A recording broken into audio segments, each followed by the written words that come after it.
Se dice que los celulares pueden explotar, hacer explotar una bomba de gasolina.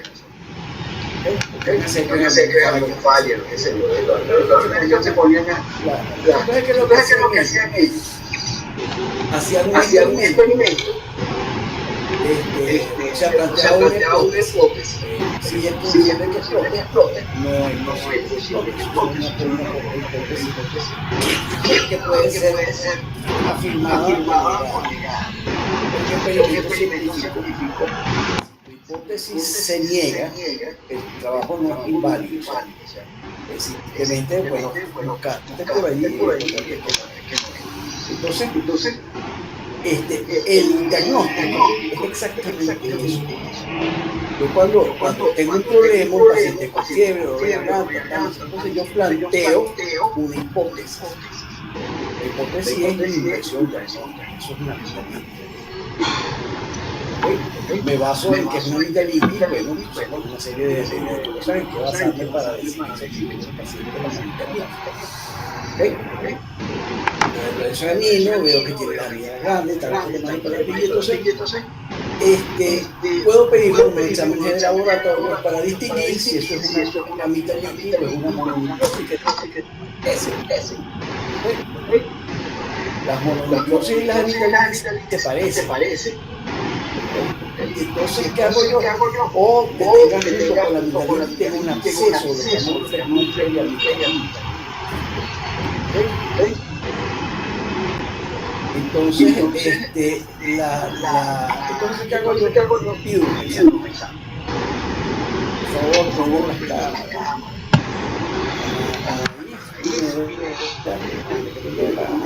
Y Lady González también. Profe, yo estoy con la cámara prendida, solo que no tengo buena visión. No tengo buena iluminación. ¿Quién es la que está sin luz? Leslie. Ok, bueno, esta vez no está sin luz y no arreglé la cámara.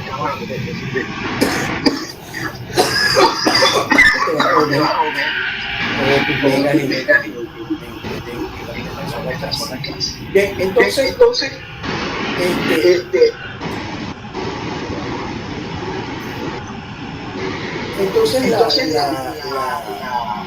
tenemos una hipótesis. Esa hipótesis la vamos a probar experimentalmente. ¿Cómo?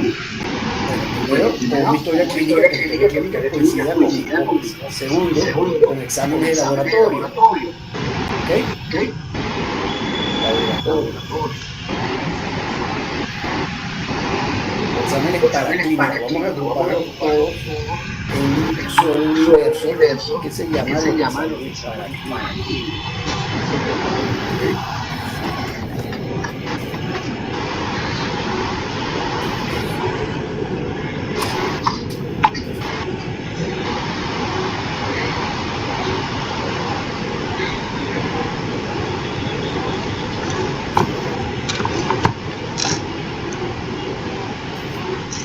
Exámenes para Entonces, eso es algo de laboratorio. Todos ustedes han seguido exámenes de laboratorio.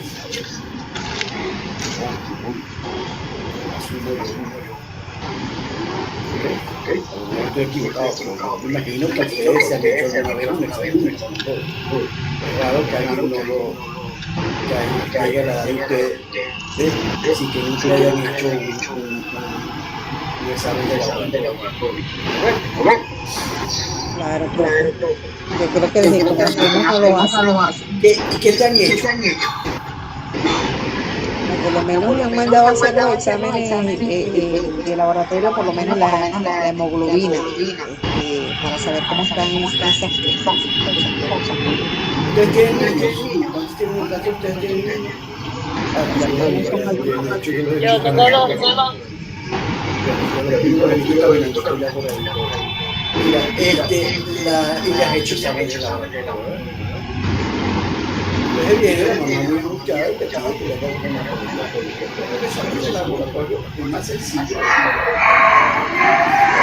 Bueno, es más sencillo, porque hay nada más una hemoglobina. nada más una hematología por intermedio del blanco.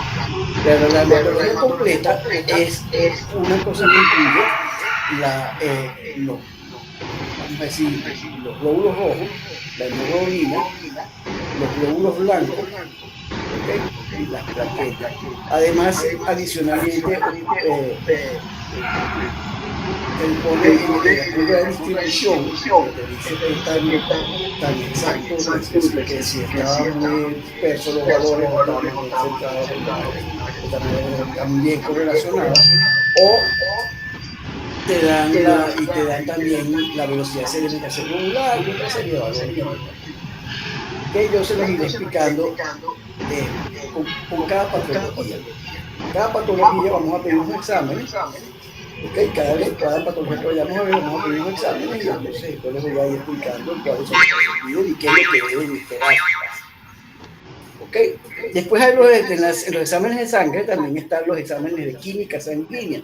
Entonces ahí va el colesterol, la glicemia, la bilirrubina, toda esa cantidad de cosas que se pueden medir en la sangre van en la química sanguínea. ¿Okay?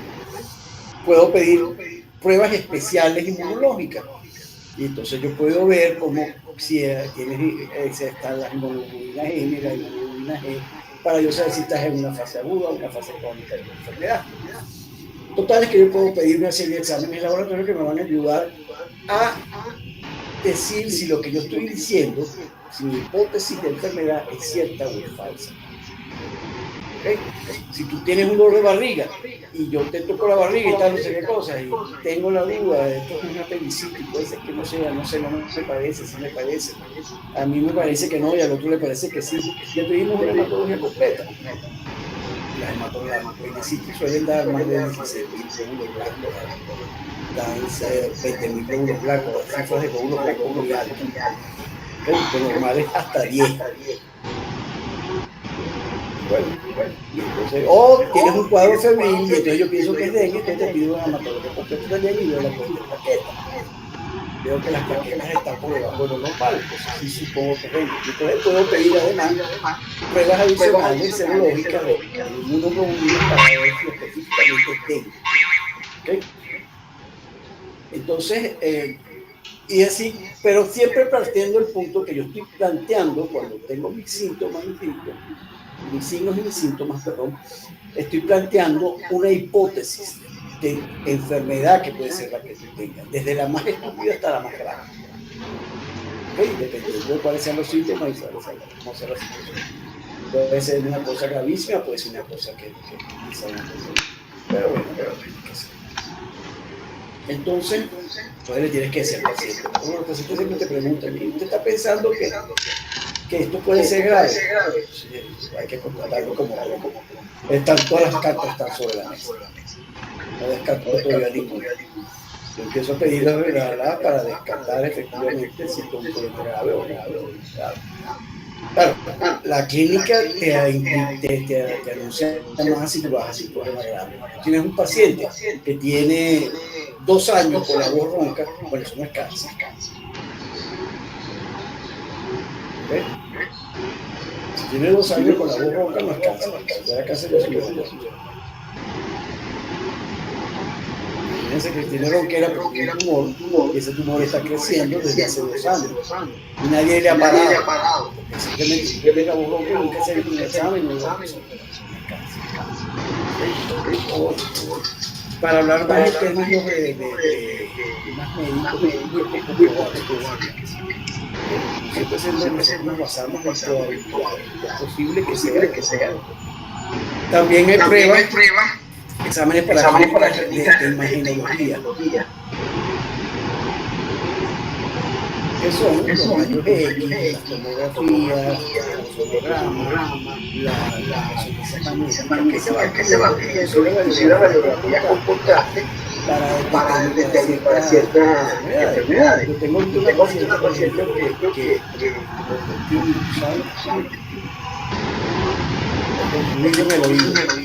con su tinnitus, mareo, y tenía un oído completamente solo. Uno sí lo bueno, tengo resonancia magnética pensando que no tumores, cognitivo, una cosa que se aprende no tenía eso, tenía el neurismo.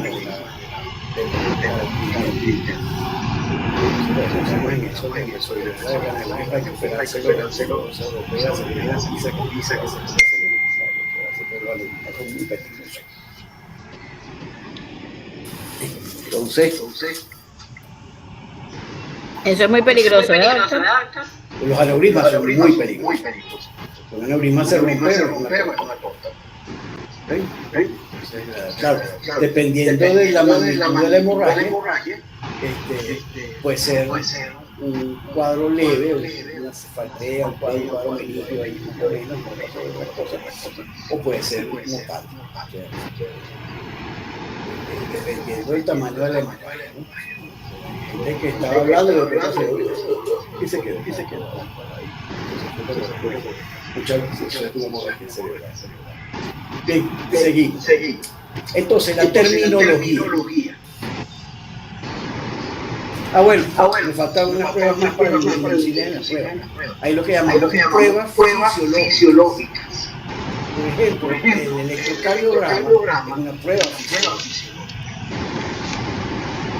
Estoy viendo la actividad eléctrica del corazón. La audiometría es una prueba fisiológica, funcional. Probando que oye una persona. Bueno, ahora la audiometría que hacen los monólogos son pruebas funcionales o fisiológicas, que no son necesarias, no usan laboratorios, sino tienen valores en esas pruebas. Vamos a ir viendo el detalle. No sabemos mucho de qué hacer. Entonces, la terminología. Todas las enfermedades y los síntomas tienen un prefijo y un sufijo.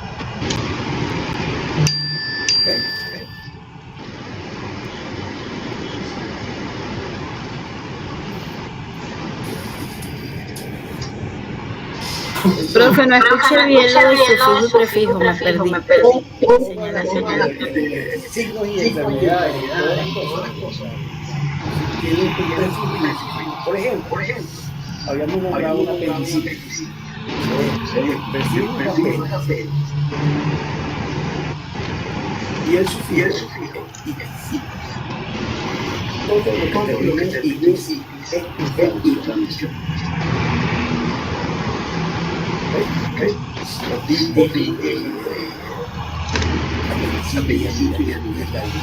Todo lo que encefalitis, meningitis, todo eso es inflamación. Siempre tenemos es inflamación. Le pones el prefijo, que es el órgano. Entonces, de ahí van entendiendo, ya cuando ustedes oyen un término, ya saben lo que es. En muchos de los términos médicos tienen nombres caprichosos. Es un nombre caprichoso, tiene una palabra en latín que le llamamos verde, es un nombre caprichoso, tiene un sufijo y una cosa, el verde.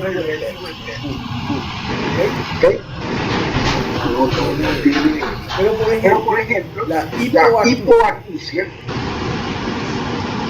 significa hipo por debajo y acusia es oír por debajo.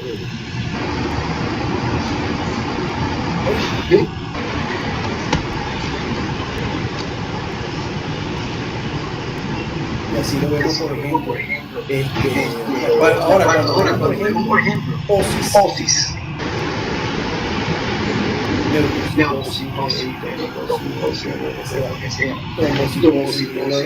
Quiere decir que hay aumento en la población que el valor de los glóbulos blancos plaquetas. Quiere decir que los valores de plaquetas están elevados. Pero si está por debajo, entonces le ponemos tenia. Por excepción de la anemia.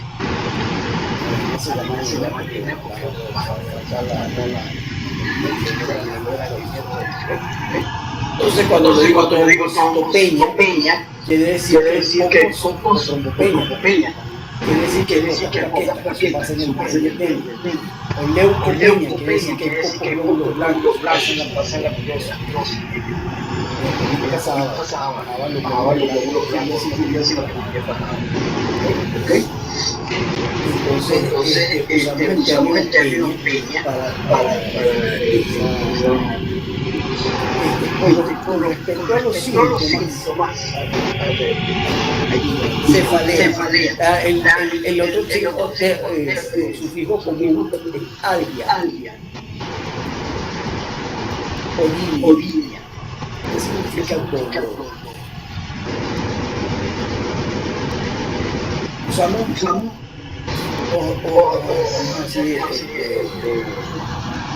disfagia, quiere decir que te duele cuando tragas. Nostalgia significa que te duele el oído.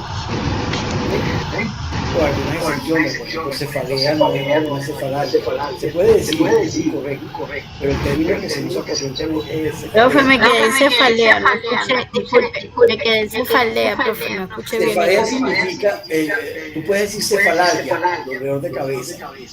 Es correcto decirlo, pero el término más común es cefalea.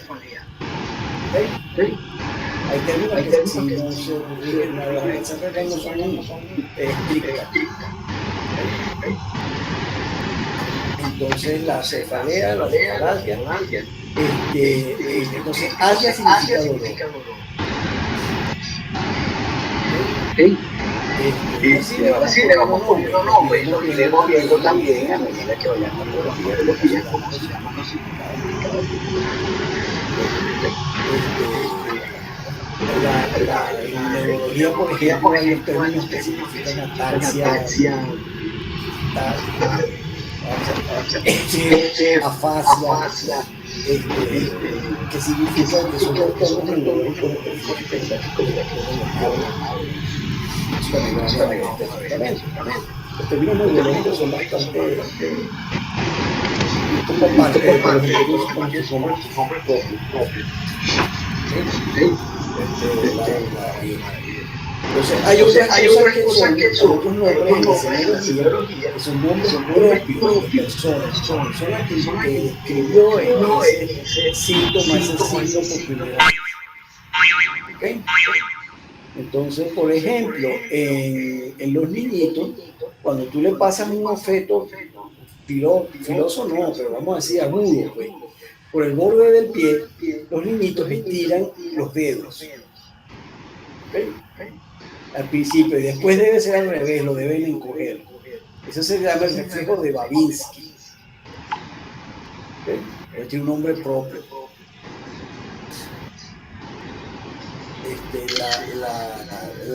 Cuando la gente tiene parálisis facial, que levanta, cuando trata de cerrar el ojo, como el párpado no cierra, el ojo se va hacia arriba y tú lo que le ves es que se pone en blanco, el ojo se pone en blanco y no lo cierra. Eso se llama el signo de Bell, que el que le escribió pues, era un señor de apellido Bell, que no nada que ver con Alejandro Graham Bell. ¿Ok?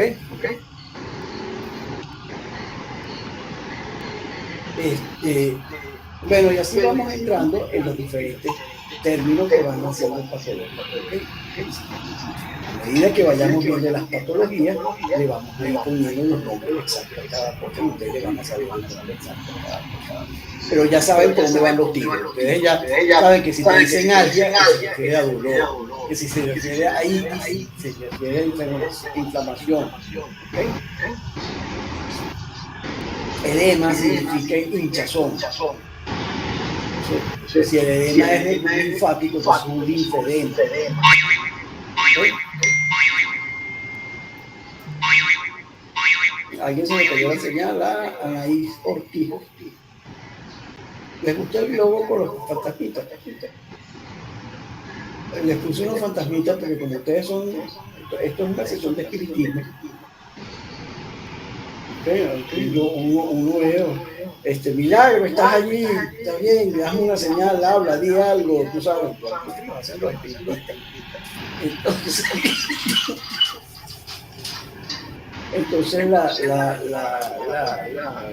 funciona igualito, ¿no? Y ahorita, por ejemplo, María Manuel acaba de ser como un fantasma, desapareció detrás del fondo del fondo ahí, desapareció. Entonces, esto parece una sesión de espiritismo. Entonces, pues, es un juego fantasmista. Además, estamos cercanos a la fiesta de Halloween. Entonces, bien, seguimos con los términos que son en epidemiología. De las enfermedades, hay que medirlas, porque la única manera de saber eso no. Lo inventó un inglés de apellido Snow, que no tiene nada que ver con el apellido Snow. Que se llama John Snow. Entonces, la pregunta de este sí le respondo. De John Snow es uno tiene mucha tendencia, uno lo puede decir donde está. Yo tenía un americano que dice Martínez y dice Morines. Dice Martínez. Entonces así que nosotros digamos John Snow, no tiene nada de malo, pero el nombre, la manera correcta de decirlo sería John Snow. No se pone la E delante de la S. Como decir espagueti, no dice espagueti y pone la E delante de la S, pero no es así, es espagueti.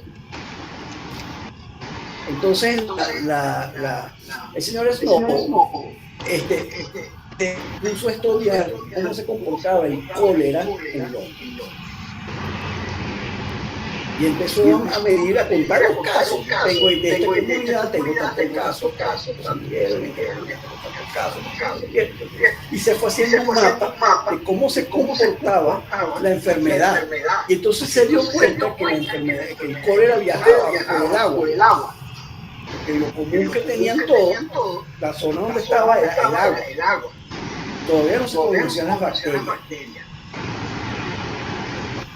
Las bacterias, primero las descubrió Pasteur. Pero ya dijo que nadie se imaginaba que las bacterias tenían algún papel en la enfermedad. Y el primero que relaciona la enfermedad, la bacteria con una enfermedad es el de la tuberculosis. El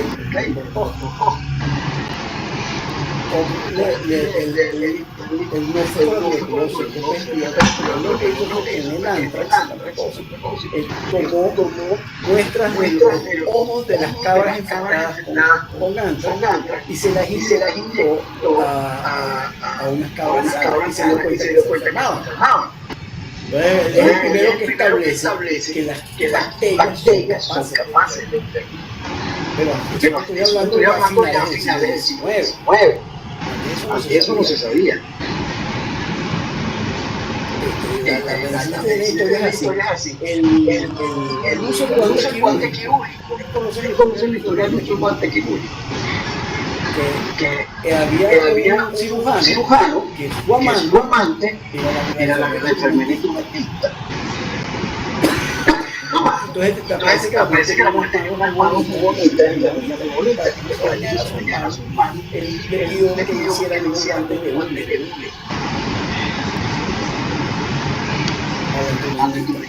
Pero simplemente para que se bañaran sus bonitas manos.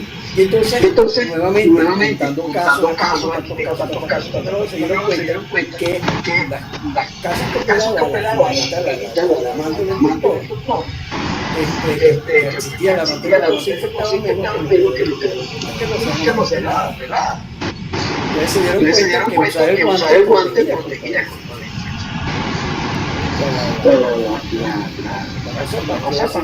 Un romance tórrido.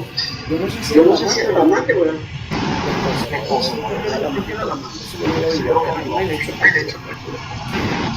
Entonces Entonces, pero ¿qué es lo que hacían los casos? Y hay tantos casos nuevos. Y entonces aparece una serie de términos que se llaman el primero que todo es incidencia.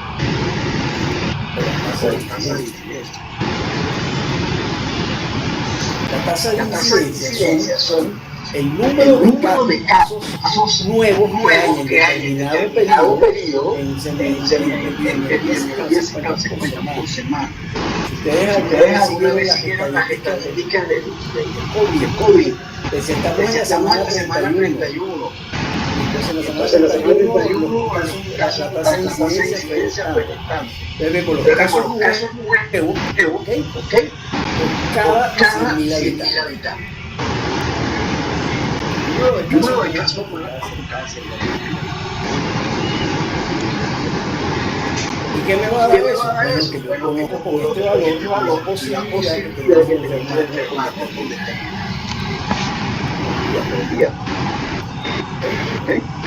si yo tengo que la incidencia de infarto claro, cada conclusiones erróneas. Tú ves que, por ejemplo, en Japón la incidencia de infarto de los tiempos de baja, en Francia la incidencia de infarto de baja. Y eso que los franceses se comen la manteca que va a agarrar, pero los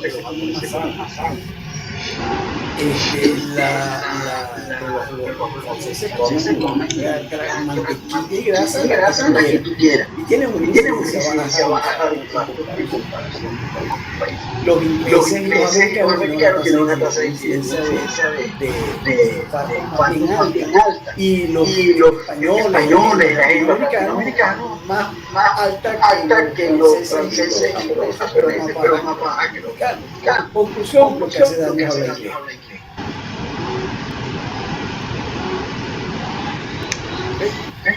Ojo, ese ejemplo que se estoy diciendo es una manera de equivocarse. Acaba de salir el libro de Robert Kennedy a decir que el ATAMEL produce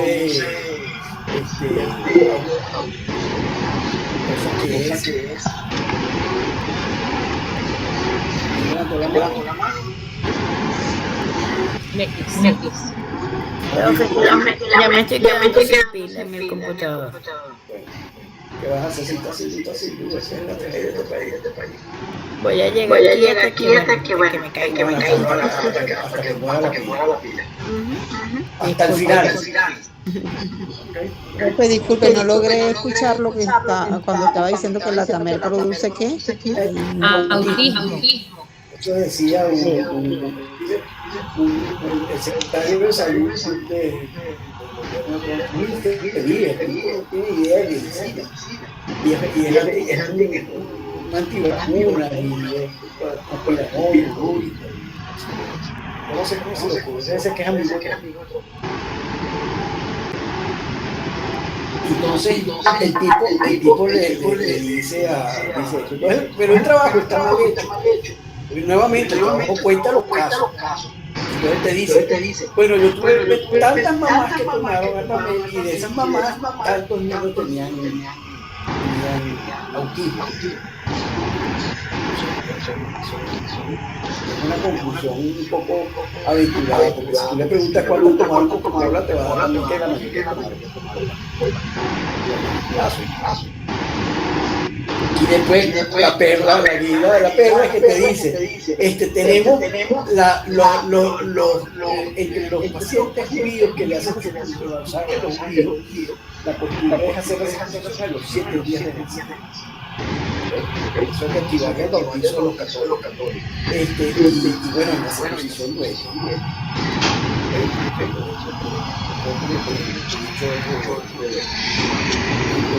No sé por qué todavía no había dicho que eso es una vinculación, pero bueno. Pero eso lo haga también. Entonces dice que los niños que han tomado ATAMEL por la circuncisión, los primeros 7 días de vida, hay más casos de autismo. También es una conclusión errónea, porque los que se hacen circuncisión son los judíos. No será que la raza judía tenía algo que ver con el autismo.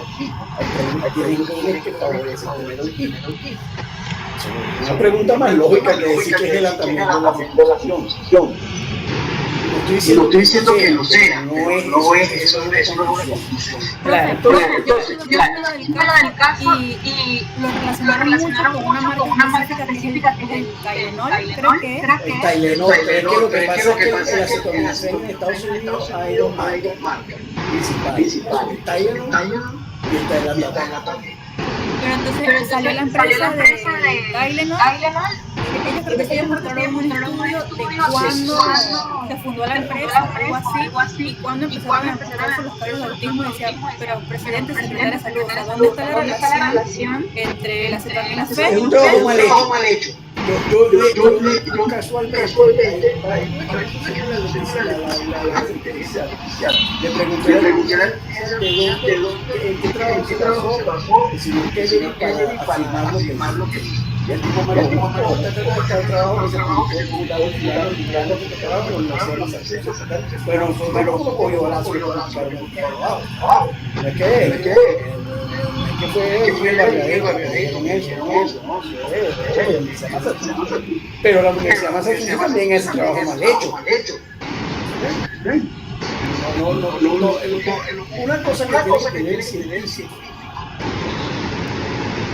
ustedes están en una carrera que son científica, muchos cosas variadas, pero es científica, se basa en evidencia científica. Todo lo que ustedes van a hacer se basa en evidencia científica. Entonces, hay una cosa que tienen que hacer es que hacer todo. No te tragas todo porque si tu lo dice, no sé el trabajo, y como decían, el trabajo, y te convence lo que eso lo hace todo científico. Yo conocía a un señor bastante mayor que yo, que era nieto de un hombre que había estudiado con Einstein física. Y el hombre estuvo toda su vida tratando de demostrar que Einstein se había equivocado.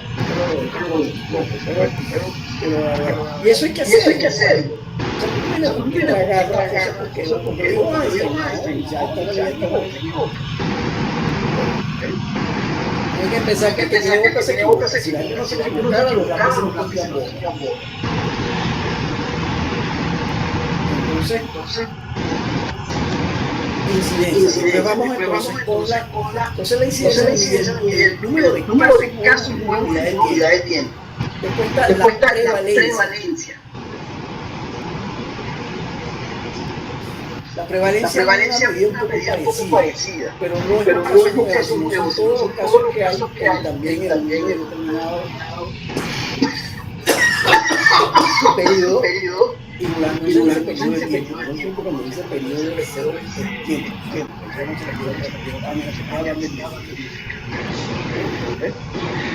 pero el periodo es tiempo, no dice periodo de tiempo porque es redundante.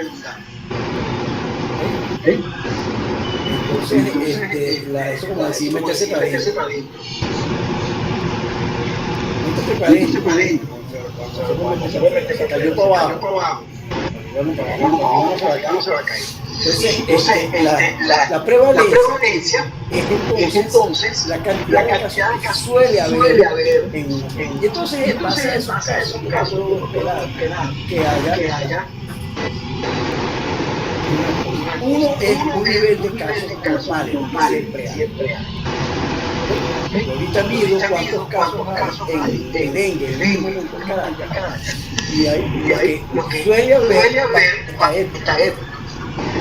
Entonces hablamos de endemia.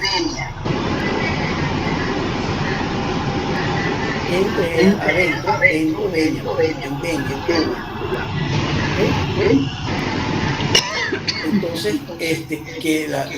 si los valores superan los valores normales para determinada época, que si yo empiece ahora en casos de dengue, pues lo que se llama yo, o tengo una incidencia mayor de cualquier otro caso, que mayor a la que normalmente hay, que yo me dio otros años, entonces se llama epidemia. Significa por arriba. por arriba del valor endémico, epidémico.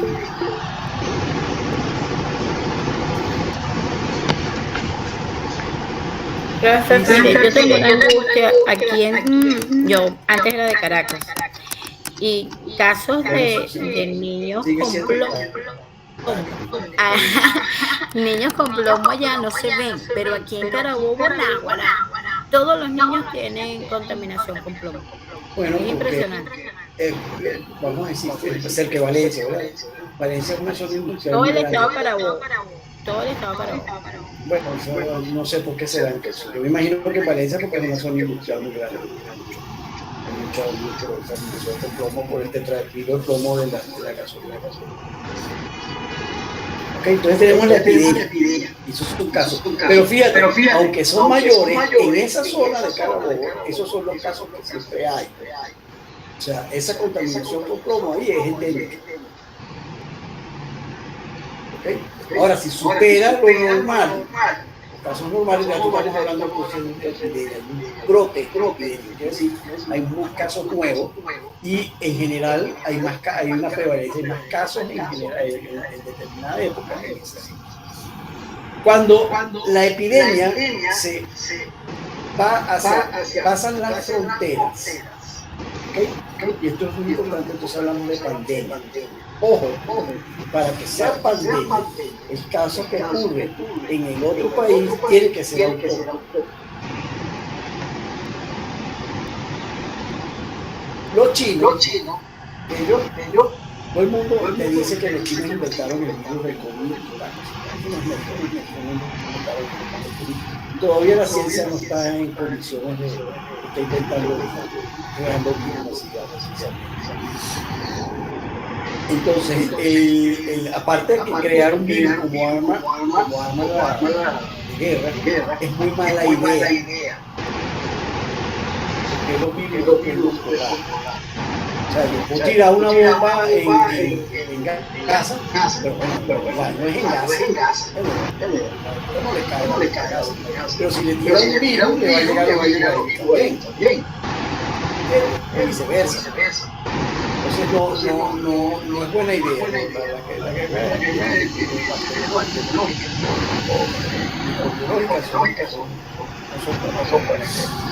son difíciles. Son expansibles.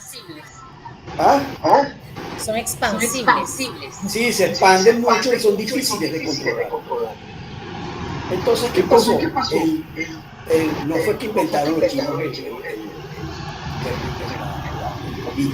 no inventaron el virus del coronavirus. Ellos estaban estudiando un nuevo coronavirus que tenía en el paraíso del murciélago, qué sé yo. Y en el laboratorio en Wuhan quedaba el laboratorio, o uno de los laboratorios biológicos más grandes del mundo. Entonces, lo que pasó es que hubo un accidente y hubo una falla de contención del virus. Y entonces alguien se contaminó con el virus y se fue para el mercado. Y en el mercado de Wuhan se lo pegó en el mundo. Y entonces se regó allá en Wuhan. Como Wuhan era una ciudad industrial muy importante, financiera muy importante, con un negocio comunitario, Milán específicamente, había un puente aéreo entre Milán y Wuhan. Y entonces los italianos estaban a Wuhan y se enfermaban y se llevaban pero se enfermaban mucho y llegaban enfermos al tal. Hasta ahí todavía no es una pandemia. En la pandemia ocurre cuando el número de casos esperable en Italia, autóctono, quiere decir que no vinieron de allá, sino que se contaminaban dentro de Italia, se supera los valores. Entonces ahí sí estamos hablando de una pandemia.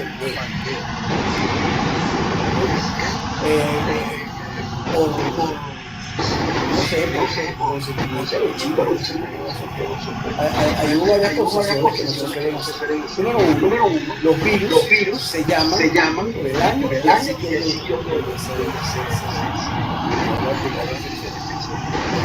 caso cero, lo que llamamos el caso cero. Entonces, el nombre de virus del coronavirus debió haber sido Wuhan y los de 19, o 2019. Creían que en Wuhan, como era la gripe española del 18. 100 años anterior la pandemia que fue la gripe española, que murió. Y entonces esos términos pues, son los que se definen allí en el número de casos. ¿Para qué? Es importante. Para yo saber lo que voy a hacer. ¿Cuál era el problema que ocurría con el COVID y la pandemia?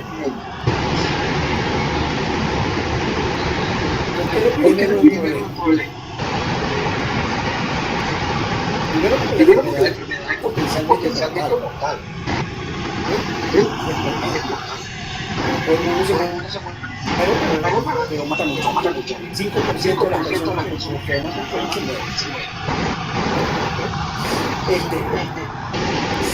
Segundo, eso es la ese valor ya les voy a explicar lo que se Segundo, cuando tienes una epidemia que se está enfermando, tiene entonces una incidencia altísima, brote por el propio epidemia, hay una enfermedad que es nueva, todos los hospitales te colapsan por la tarde, reciben esos enfermos graves. Entonces no tienes recursos para atender. Y no solamente no tienes recursos para atender, comer los demás recursos. Hay muertes por el COVID que son varias. Por ejemplo, el paciente que tenía un cerebral que no pudo ingresar a la residencia porque estaba por la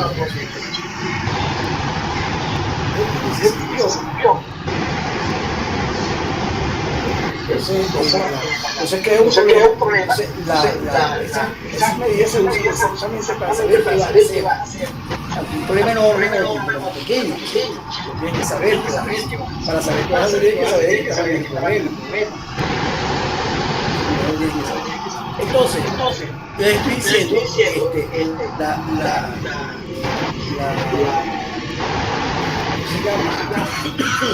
las tasas, estas son las tasas de incidencia de prevalencia. Ahora hay una cosa que se llama la tasa de morbilidad.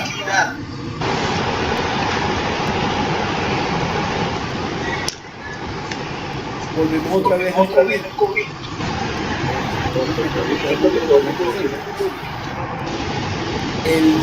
La posibilidad de la tasa de morbilidad de COVID, que se enfermaban con COVID, se enfermaban. Había ciertos casos que tenían pocos síntomas, inclusive eran asintomáticos, la mayoría eran una tasa de morbilidad alta. Una apendicitis tiene una morbilidad moderada. Quiero decir que después de operar te va a seguir doliendo la herida, va a tener problemas, cada vez que te cambias te va a doler, esto es una movilidad moderada.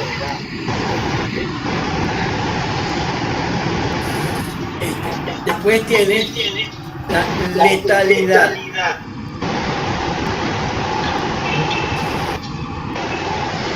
La letalidad es cuántas personas que se enferman de determinadas cosas se mueren.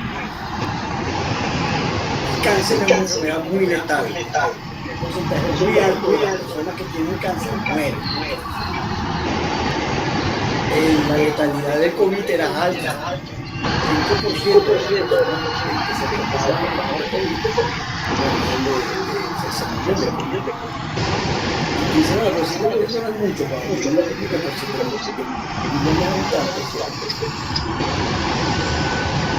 El 5% de 7 millones es mucho. El COVID mató casi 30 millones de personas. O sea, la población de Venezuela en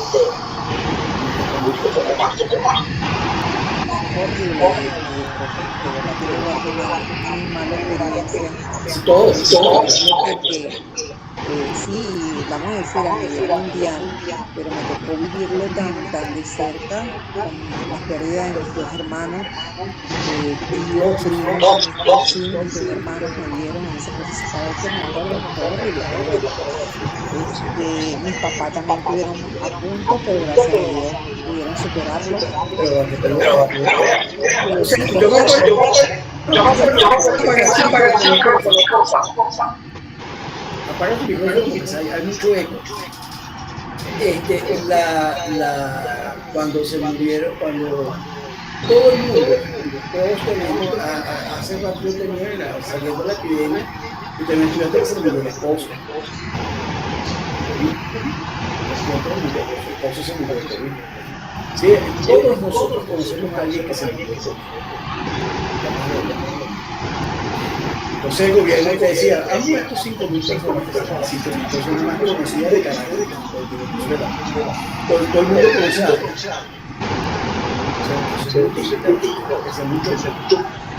Cuando hicimos cálculo, que no es cuestionable científica, pero me da una buena posición. Que yo decía, el impacto social de las personas,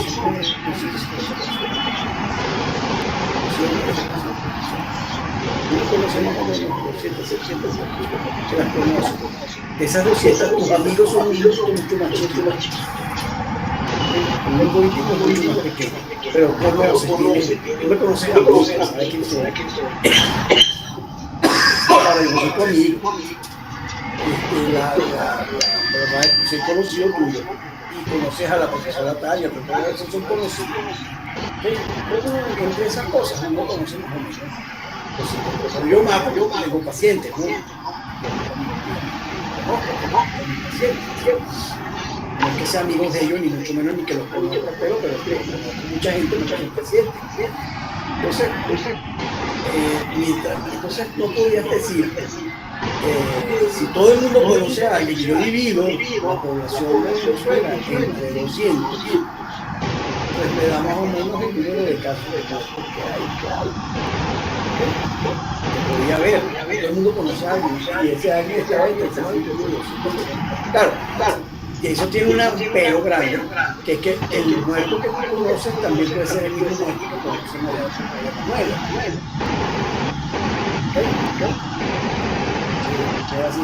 Pero no puede ser que todos conozcamos a las mismas 5.000 personas. Toda Venezuela conoce a las mismas 5.000 personas. Entonces la letalidad es la cantidad de gente que se muere de determinada enfermedad. Pero que cuando tiene al contraer la enfermedad, la posibilidad de morirse. Hay también lo que llamamos la mortalidad. Y la mortalidad es el número de personas que se mueren. Es la tasa de mortalidad. Y contra la tasa de mortalidad hay otra tasa que se llama la tasa de natalidad. Cuando la tasa de natalidad es mayor que la tasa de natalidad, la población crece. Cuando la tasa de mortalidad es mayor que la tasa de natalidad, la población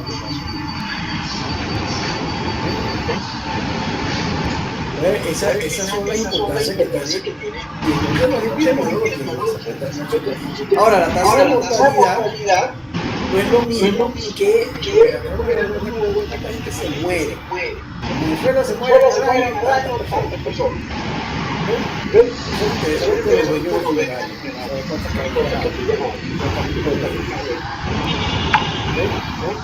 Un dato muy interesante para el funerario. O sea, ese es el si tú quieres montar una tienda que vende cigarros y quieres hacer con tienes que ver toda la prevalencia y la resolver el país, y sobre todo que se ve la incidencia. Lo que llevaba el tema a los nuevos. Claro que te interesa. Entonces, esos son números que se para saber lo que pasa una cosa, yo llamamos otro valor que se llama una expectativa del promedio de vida. Entonces hay ahí la expectativa de vida pasada ya los 10 años, no saben exactamente de la edad que la vamos a sacar, y la expectativa de vida general. Desde que a qué edad se muere la agarra todo el estado de situación que hay y tú dices, bueno, eso se muere un año, que se muere siempre,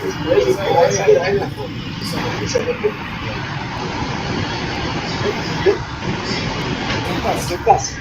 Si la tasa de mortalidad infantil es muy grande,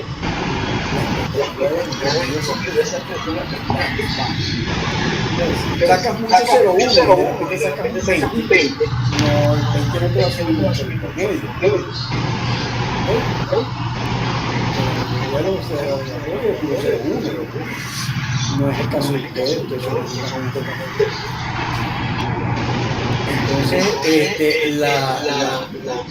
pero lo mismo pasa, si no mueren los niñitos, entonces un país con mala salud pública, hay mucha diarrea, los niños de diarrea. Y entonces la expectativa de vida corta. Ahora, y también la expectativa de vida por encima, a veces se nos puede decir la edad. Superada la infancia, ¿cuánto llega la expectativa de vida? Entonces nosotros estamos viendo ahorita que fácilmente se llega a los 90 años, cantidad de gente que no conoce hasta de 100 años.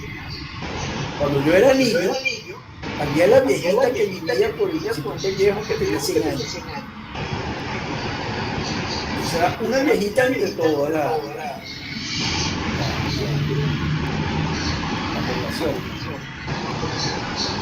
Hay otra tasa que se llama la tasa de fertilidad, también es muy importante, que es el número de embarazos en determinado periodo de tiempo. Eso se llama la tasa de fertilidad. Es una población muy fértil, pero tiene muchos embarazos, tiene una tasa de fertilidad. Eso también es importante porque se puede calcular los esfuerzos. Bien.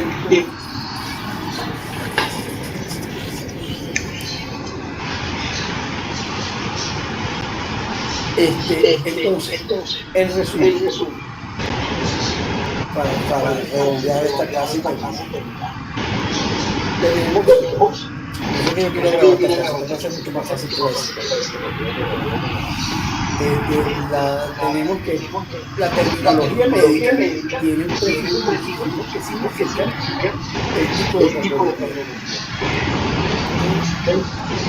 Por ejemplo, no se me olvidaba, carcinoma, adenocarcinoma, espinocelular, todo eso, los carcinomas también tienen el sufijo carcinoma, que significa cáncer de.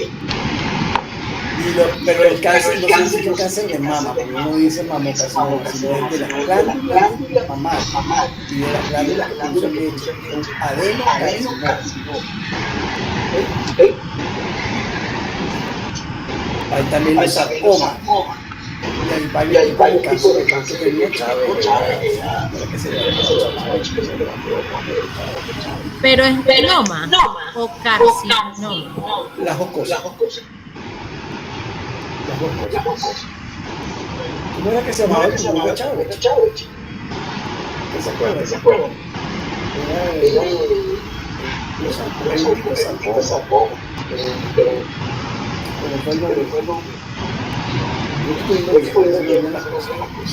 Entonces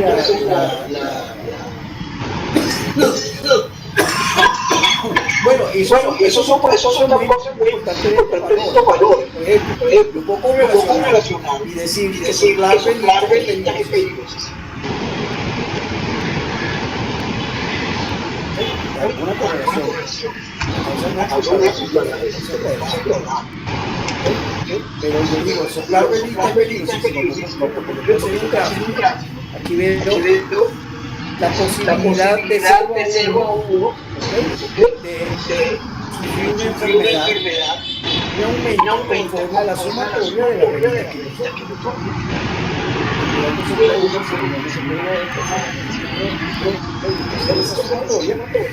me da va haciendo un aumento de la posibilidad de enfermarse y de morir. Más de 150 años como era. ¿Okay? Entonces bueno, eso probabilidad es peligrosísimo. Probabilidad no es peligrosísimo, pero lo que es peligroso es la edad. No está hecho para siempre. Entonces, eso es otra correlación que es interesante. Y eso es una cosa de estadística, ustedes lo van a ver en estadística, no es lo mismo correlación que causalidad. Correlación quiere decir que los dos valores van juntos. Soplar la velita y la enfermedad. Son dos valores que se van en paralelo. Correlación al uno con el otro. La diferencia entre más o menos es igual. Eso es correlación. Pero causalidad quiere decir que tú estableces que lo que tiene en este punto, la causa A produce la causa B. El efecto A produce la causa B. ¿Okay? A produce B. Y entonces tú lo estableces. Todos los que tienen A les pasa B. O un porcentaje muy alto de los que tienen A les pasa B, que es lo que normalmente hace. No toda la gente que fuma le da cáncer. ¿Okay? Pero sí es un riesgo grande. Claro, lo primero siempre que se hace es establecer la correlación. Pero no es lo mismo causalidad que correlación. Pero uno puede ver, también uno ve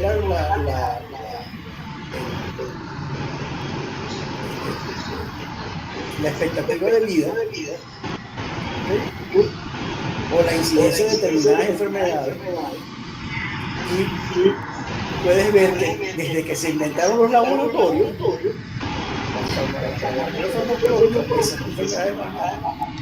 desde que se inventaron las vacunas, ya nadie se enferma de histeria.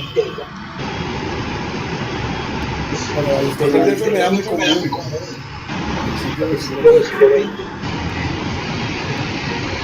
Desde que se inventó la vacuna, la tuberculosis ya nadie se enferma, aunque está volviendo a salir la tuberculosis. Claro, resistencia.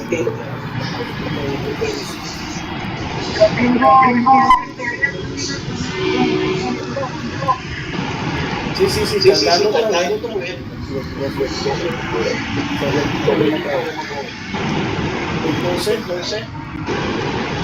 Entonces tenemos los fijos para establecer qué clase de animales, qué clase de enfermedades.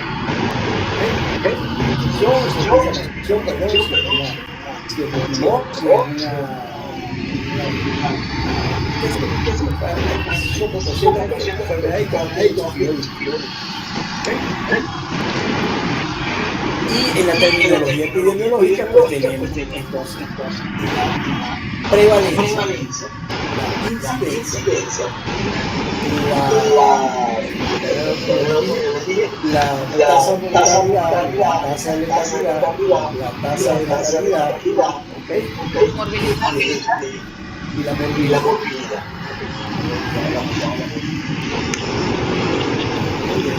La movilidad es cuántos de los pacientes tienen determinada enfermedad tienen multiplicación. Ya también pasa lo mismo si la moderada o de la sella. ¿Cuántos de los que se enferman con la tasa de movilidad es muy alta? Con la capacidad, la posibilidad de tener complicaciones con la enfermedad. Es una enfermedad. Entonces, bien maluca que yo ya decía, no sé,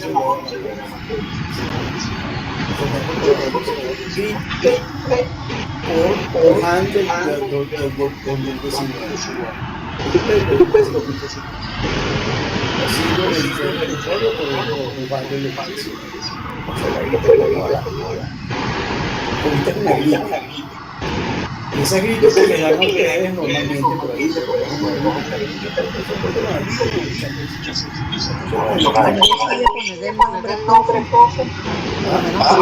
dice que tenía que haberse llamado de tal forma, pero entonces ¿quién decide que se llama? la Organización Mundial de la Salud. La Organización Mundial de la Salud. Pero lo que pasa es que la Organización Mundial de la Salud está cubierta China. Y entonces no querían que se hiciera algo, pero esto lo ofrecimos con China. Por la El pecado de China no es haber hecho el pecado fue tratar de decir que eso no pasó. Y si lo hicieron, se han tratado de que no pasó.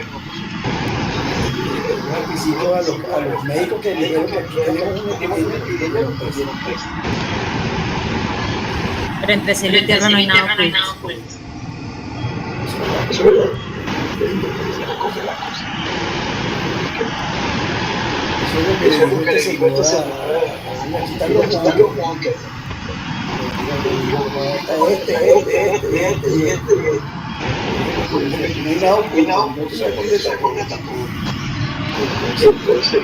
Bueno, mis queridas amigas, voy a grabar la clase, cómo hago para grabar la picada.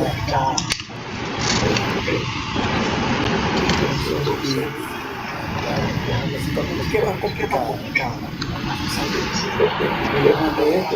Yo les voy a grabar la casa, les voy a mandar el material.